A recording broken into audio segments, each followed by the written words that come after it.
If you want to close your GoDaddy account, I'll walk you through the exact steps in this quick tutorial. I'm also going to show you what to look out for before you confirm, because closing an account is permanent and you want to make sure you're ready first. If this video helps, please hit the like button and subscribe for more easy software tutorials just like this.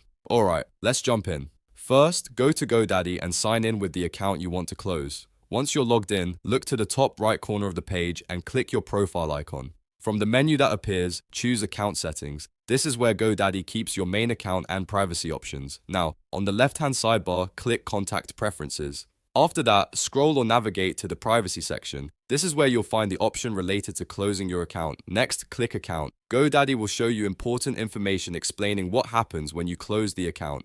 Take a moment to read this carefully because this part matters. Closing the account can affect services, subscriptions, and access to anything tied to that GoDaddy profile. After you've reviewed the warning, click the checkbox that says, "I understand this action cannot be undone." This confirmation is required so you don't accidentally delete or close the wrong account. Once that box is checked, the Close Account button should become available. Click Close Account to finish the process. If prompted, follow any final confirmation steps on the screen. And that's it. Your GoDaddy account is now closed. Before you go, make sure you've cancelled any active products or saved any important domain or billing information if needed, because once the account is closed, you may not be able to reverse it.